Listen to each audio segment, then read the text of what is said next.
This is the Kalmiopsis wilderness in southwestern Oregon, and this little speck of white here is Emily Camp, which is the last remaining inholding in the Kalmiopsis wilderness.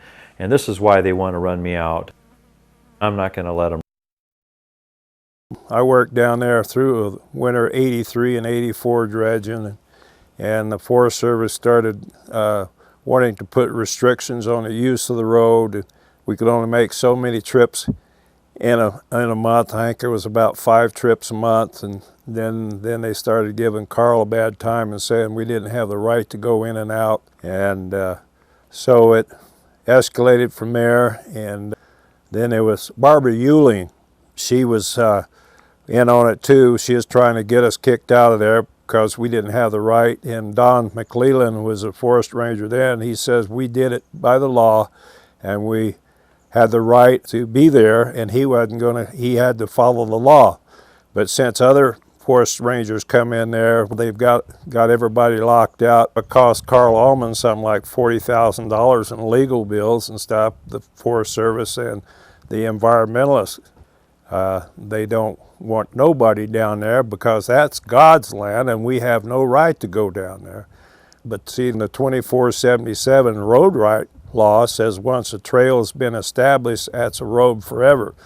But the Forest Service have devised their regulations and regulated around that law. And Carl was trying to reassess his legal access into the Emily mine. The Forest Service said that he had to find maps to prove that there was trails and mining trails and pack trails and whatever through there, even where they herded cattle across there and horses and so on and so forth.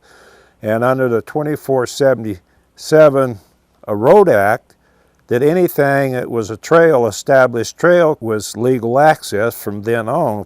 And the Forest Service told Carl that he had to go find maps before 1906 to prove that there was trails and stuff in there before 1906. So Carl started doing research. He went to Gold Beach to find if they had maps, and all their maps before 1906 had been checked out by somebody else. And then he went to Eugene University of Oregon, their map archives there, and somebody come there and check those out. Another man went to Portland up there, and he was trying to find maps of that area, Chetco area, that the maps were being checked out by this person, and they were gone. They never did return. But one person come up to Carl, told him that, yeah, it was a Forest Service guy that come in there and checked those maps out. Joe King told Carl if he did, he could pay so much money, buy his access, but he'd only have 4 or 5 trips a month. And Carl said, the heck with you. He said, I don't have to buy my rights. He says, I already have my rights written black and white in law that you're trying to regulate and take away from me. And that's where he spent that $40,000 in lawyers and stuff against, they had to fight with the Forest Service. He won it, but it was so restricted that it wasn't, he didn't actually win anything. And these environmentalists and the Siskiyou Project and everybody was on his neck, and they were giving him a bad time, and there was no end to it. My name is Robert Shull. I was a staff officer for the Rogue River-Siskiyou National Forest from 1999 through 2009. My staff officer was responsible for a number of program areas, and I was responsible for mining and special uses on the National Forest. I took up those responsibilities at a time when the prior forest supervisor had issued a decision on road access for Carl Alleman into Emily Camp. Carl had challenged those terms of that permit in court, and so when I arrived, that lawsuit was well underway. Emily Camp is a private parcel of land located within the Kalmiopsis wilderness. It's called an inholding in the Forest Service jargon. Inholdings in wilderness are very sensitive issues. By law, the landowners have a right to appropriate access, to reasonable access is the term of law. So the forest supervisor's challenge, therefore, was to provide the access reasonable to Carl's proposed use while protecting wilderness resources. Carl Alleman had access to his private land over the years, granted by various district rangers over the years. And at some point, the environmental community felt that there was perhaps too much impact to the wilderness resource by the access granted, and the forest felt that a new decision had to be rendered. As is typical in such a situation, different interests, in this case the environmental community versus Carl Alleman, wield their arguments to the forest supervisor, attempting to influence the kind of decision that is made in that case.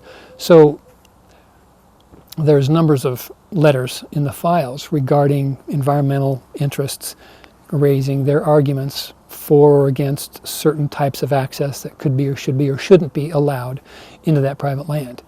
Ultimately, the Forest Service forest supervisor made his decision as to what kind of access will be authorized. The Forest Service at that time authorized a limited amount of motorized use, a certain number of trips over a certain period of time, limited numbers of passes, certain types of equipment that are available to use to maintain the road. In any contentious issue of this sort, the environmental community will raise their issues prior to a decision in an attempt to influence that decision, which is legal and appropriate, and it's the way business is done. Once the decision is made, there are opportunities for any party to appeal those decisions or take it to court. In this case, when I showed up, the decision had been taken to court by Carl Alleman. At one point in time, there was an attempt to mediate, negotiate the lawsuit away with Carl Alleman. And I can recall going up to Eugene with our U.S. attorneys and meeting with the judge and meeting with Carl Alleman, his attorneys, and trying to work out a deal. We spent a long day together, only to have at the very end of the day Mr. Alleman refusing to accept any of the terms that we had hashed out over the course of the day. So that ultimately fell through, and the case began working itself through court. At some point, it was clear to the Forest Service, managers had changed, leadership had changed, issues had changed, interests had changed over the years, that Carl Alleman did not like that decision. The Forest Service lost interest in defending the decision and chose to withdraw the decision. By withdrawing that decision, it essentially nullified the case in court, and it was ultimately dismissed.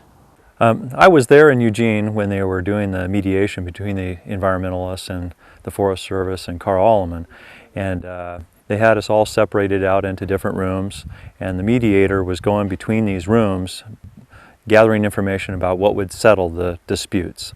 And Carl was willing to settle and negotiate. He started off with 100 trips per year, which is about 2 trips per week. The Forest Service, right off the get-go, was willing to start, I think it was 50 trips per year, and the environmentalists wanted absolutely no trips whatsoever. But Carl was willing to negotiate and come down to what the Forest Service was willing to offer. But the sticking point was the stipulations around the use and maintenance of the road.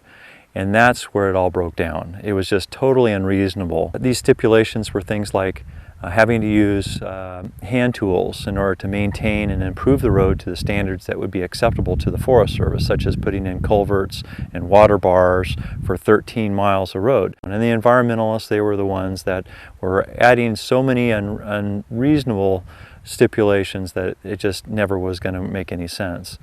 So that's where it broke down.